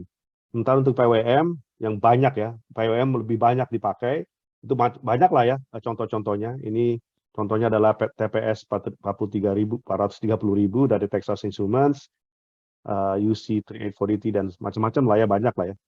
Kemudian hysteretic ini contohnya LM3475 dari Texas Instruments atau dari On Semiconductor CS51031. Sebagai contoh aja. Ya. Oke. Jadi untuk pembahasan yang pertama, tipe atau topologi DC to DC converter yang pertama, kita akan lihat yang namanya buck converter, yaitu step down. Jadi dia cuma bisa menghasilkan tegangan luaran yang lebih kecil dari tegangan masukan. Nanti kita akan belajar tentang step up dan juga step down up ya. Kalau step down saja itu namanya buck, step up saja itu namanya boost. Kalau step down and up itu namanya buck boost. Nah, nanti kita coba juga kalau ada waktu kita lihat Chook yang bisa step down sama up. Nanti modul yang selanjutnya tentunya adalah untuk yang isolated converters yang memakai trafo. Jadi saya mulai dulu yang tidak memakai trafo karena itu lebih simple ya. Pengoperasiannya dan analisanya itu lebih simple kalau tidak memakai trafo ya. Oke. Yang pertama adalah kita perlu mengenal atau memahami yang namanya conduction mode. Ya, conduction mode dari DC to DC converter. Terdiri dari 3, sebenarnya sih ada 2, cuman yang ketiga ini adalah specific case ya. Cuman secara umum bisa kita bagi menjadi 2, yaitu continuous sama discontinuous. Ya, jadi di dalam topologi yang akan kita bahas ini, di dalam rangkaian yang akan kita bahas ini, rangkaian DC to DC ya, akan ada komponen yang namanya induktor, ya akan ada induktornya, dan induktornya ini yang akan menjadi komponen utama untuk penyimpan energi. Ya, jadi komponen utama untuk penyimpan energi pada buck converter atau converter buck yaitu adalah induktornya. Pada induktor tersebut ya akan mengalir arus yang bentuknya nanti seperti ini. Nanti akan saya buktikan, mungkin tidak hari ini ya. Saya kurang tahu ya akan ada waktu nggak ya untuk hari ini. Kalau nggak hari ini ya hari Senin ya. Akan saya buktikan bahwa bentuk gelombang dari arus di induktor di dalam bak itu seperti ini. Dia bentuknya segitiga ya, gelombang segitiga. Pada saat dia naik, ini artinya kita sedang nge-charge induktornya. Pada saat dia turun, kita mendischarge energi dari induktor. Jadi charging, discharging, seperti itu. Ya, dan charging ini terjadi pada saat saklarnya on, sementara discharging atau pada saat dia turun, arusnya ini pada saat saklarnya itu adalah off. Ya. Nah, kalau kita lihat gelombang yang pertama ini, yang paling atas ini, ya, ini yang kita sebut sebagai CCM ya, atau CCM. CCM itu singkatan dari continuous conduction mode. Mana dia? Continuous conduction mode. Ya. Seperti itu. Continuous conduction mode artinya arus induktor ini pada saat kondisinya adalah continuous conduction mode, itu arus induktornya selalu di atas 0. Ya, selalu di atas 0. Jadi bagian minimumnya ini itu selalu di atas 0. Ini 0 di sini. Ketika itu terjadi, maka buck converternya disebut sebagai beroperasi pada CCM atau continuous conduction mode. Berbeda dengan pada saat yang namanya DCM ya, discontinuous conduction mode. Ini terjadi pada saat arus induktornya itu sampai ke 0 tuh, ya, sampai ke 0 dia. Dan dia terus ya, bertahan di 0 kemudian naik lagi. Sampai 0 lagi, naik lagi seperti itu, ya. Jadi pada saat minimum ya, besaran minimum dari arus induktornya yang mencapai 0 dan dia stay di 0 untuk beberapa saat, itu namanya discontinuous conduction mode. Yang ketiga, ini special case lah ya. Kenapa? Karena dia adalah batasan antara CCM dan DCM. Ya, artinya seperti ini nih, yang gambar garis putus-putus ini. Pada saat minimum, besaran minimumnya ini menyentuh 0, pada saat dia menyentuh 0, ya, maka ini disebut kondisi boundary conduction mode, BCM. Ya, jadi ada CCM, ada BCM, ada CCM, DCM, sama BCM. Ya. CCM continuous conduction mode, DCM discontinuous conduction mode, BCM adalah boundary conduction mode. Nah, untuk kelas ini yang kita akan bahas adalah analisa pada CCM mode. Ya. Jadi kita tidak bahas yang BCM sama yang DCM, kita nggak akan bahas. Ya. Yang kita bahas adalah analisa pada kondisi CCM atau continuous conduction mode. Ya. Nah, itu yang pertama. Oke. Yang kedua, yang berikutnya adalah kalau kita melihat rangkaian dari buck converter yang selalu saya ajarkan di mahasiswa saya di sini, ya. untuk ketiga rangkaian tersebut, ya kita akan bahas 3 rangkaian kan, buck, boost, sama buck boost gitu kan ya. Yang selalu saya ajarkan di sini adalah eh, ya tinggal ingat saja nama saya. Nama saya kan Taufik ya. Huruf awal dari nama saya adalah T. Ya, huruf awal. Jadi gambar aja T dulu. Ya, T untuk menggambar rangkaian ya, rangkaiannya. Ini rangkaian dari power stage-nya. Ya, power stage dari buck, boost sama buck boost. Ya, itu awalnya adalah huruf T. Ya. Dan dari T ini ada 3 komponen yang kita pakai. Di tiga-tiganya sama 3 komponennya, yaitu induktor, kemudian saklar, kemudian dioda. Ya. Jadi pertamanya gambar huruf T, yang kedua adalah untuk buck. Ya, yang perlu diingat sebenarnya adalah buck saja. Ya, untuk buck itu lokasi dari saklarnya itu di bagian input. Ini bagian input. Sementara di bagian output itu adalah induktor. Seperti itu. Ya. Dan kalau sudah ada saklar sama induktor, berarti yang belum kita taruh adalah diodanya. Diodanya must be di tengah. Seperti itu. Jadilah dia buck. Ya, jadi adalah power stage dari buck. Jadi awalnya huruf T, ingat aja nama saya, awal huruf nama saya ada T. Untuk buck, di bagian masukannya itu saklar, di bagian luarannya adalah induktor. Sudah, kalau kita bisa coba memorize ya, seperti itu, kita bisa gambar yang lain-lainnya. Oke. Kalau untuk boost itu kebalikannya. Jadi fokus ke induktornya. Ya. Kalau untuk induktor kan adalah penyimpan energi utama ya. Kalau di buck itu kan step down ya. Buck itu step down. Boost itu kan step up, kebalikan ya. Kebalikannya. Berarti kalau untuk lokasi induktor itu juga berarti kebalikannya. Kalau di buck ya, kan induktornya di bagian luaran.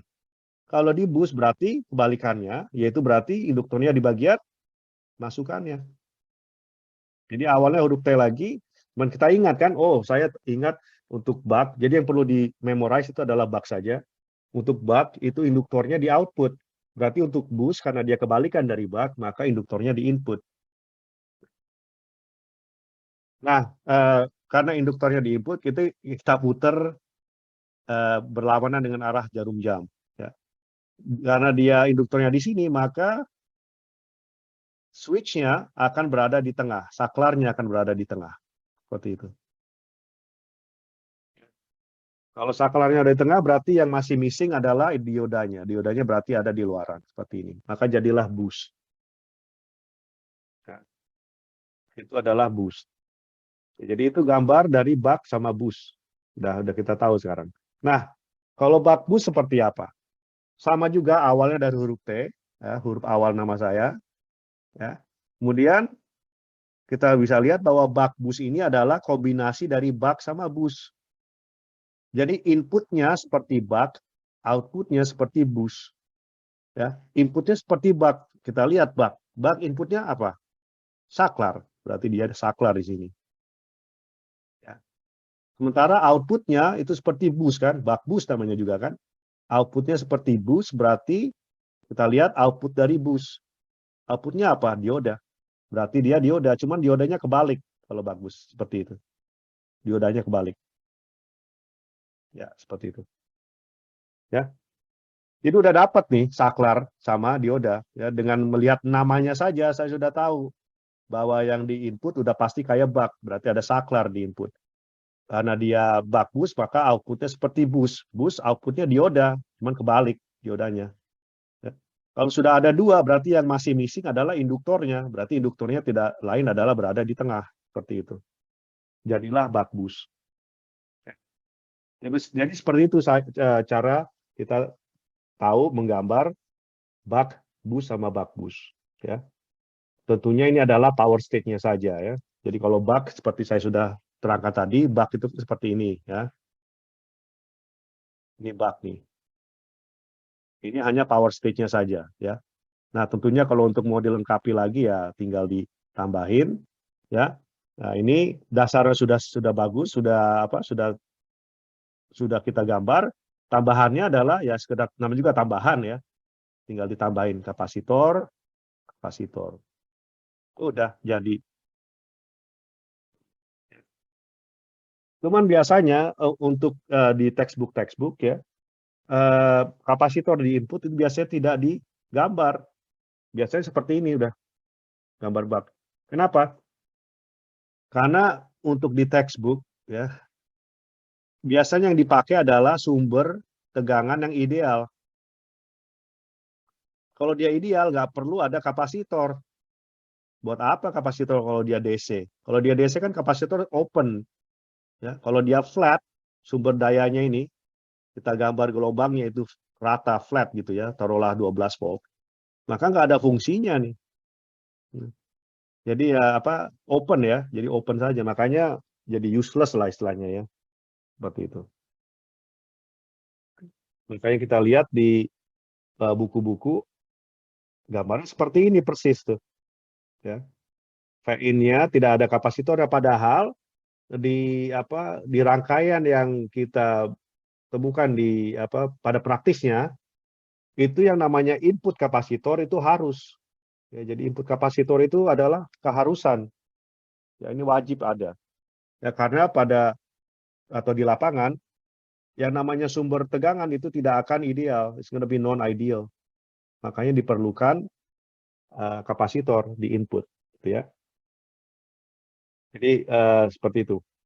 Perbedaan antara rangkaian yang ada di buku-buku sama yang di lapangan itu berbeda ya. Cuman basicnya sama. Basisnya itu cuma 3 komponen, yaitu saklar, induktor, sama dioda ya.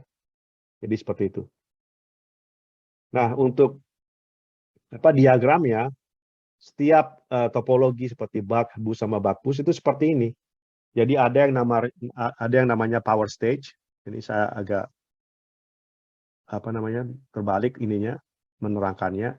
Ini namanya power stage DC to DC-nya yang T tadi ya, yang saya sudah gambar seperti ini ya.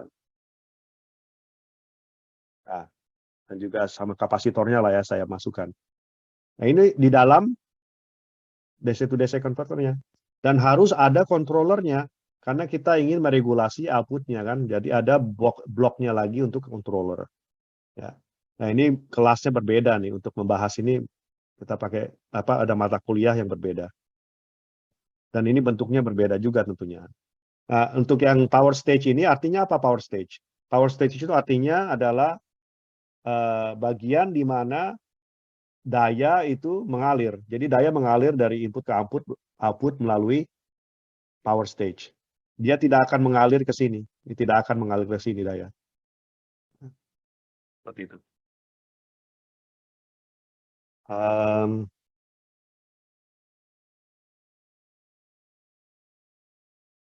Lagi. Nah, ini. Ini saya gambar dengan input kapasitornya. Jadi pada realitasnya, ya, in real world harus ada input kapasitornya. Ya. Dan saklarnya itu bisa berbentuk seperti MOSFET seperti ini. Ya. Dan ini contoh rangkaian yang bisa kita lihat di datasheet misalnya ya. Bisa kelihatan nih, ya kan? Ini buck nih. Karena saya tahu ini inputnya, ya, dari input masuk ke saklar tuh. Dari saklar, ini kan T-nya nih. Ini T-nya nih. Cuma T-nya kebalik lah ya. Ya, jadi seperti itu. Jadi seperti ini dia gambarnya. Ya. Jadi kelihatan kan itu buck converter. Kelihatan dari input sama output. Inputnya saklar, outputnya induktor, berarti dia buck. Dan ini yang controllernya. Yang tadi umpan balik ya, umpan baliknya ke controller. Dia nanti diproses signalnya di sini di dalam chipnya dan akan menghasilkan pulsa untuk MOSFET seperti itu. Nah, ini resistor buat apa? Ini untuk sensor ya, sensor untuk arus ya. Nanti saya jelaskan mungkin nggak hari ini ya, seperti itu. Ada lagi setelah ini gambarnya saya lupa. Ya, ada. Nah, ini variasi yang berbeda. Jadi kelihatan di sini bahwa diodanya diganti dengan MOSFET. Kalau tadi kan seperti ini gambarnya, ada saklar, ada MOSFET. Ada saklar, ada dioda. Sekarang kita ganti diodanya kita ganti dengan saklar seperti ini. Ya. Kalau yang versi yang asalnya ini namanya non-synchronous buck. Jadi kalau dengar namanya non-synchronous buck, artinya dia pakai dioda. Tapi kalau yang diodanya diganti dengan MOSFET seperti ini namanya synchronous buck. Synchronous buck. Ya. Karena dua MOSFET ini harus sinkron. Ya, kalau dia on, ini harus off. Dan sebaliknya, gitu ya. Oke. Jadi synchronous versus non-synchronous buck. Sekarang udah paham ya? Kalau synchronous berarti diodanya diganti MOSFET. Kalau non-synchronous berarti diodanya ya tetap dioda, nggak diganti apa-apa, gitu ya. Oke. Nah, ini contoh gambar atau rangkaian di mana chipnya ini Max 16952 itu memfasilitasi synchronous buck. Nah, dari mana saya tahu? Ini kan inputnya saklar, di tengah-tengahnya saklar lagi, dan ini diodanya. Jadi gambarnya seperti ini, kelihatan lah ya. Ya seperti itu. Ini inputnya, dan ini outputnya tentunya. Ini output. Ya, dan ini feedbacknya. Ini ada feedbacknya lagi tuh. Ada R-sense. Oh, ini V out ya. Ini feedbacknya di sini. Ada kelihatan deh di situ ya. Oke.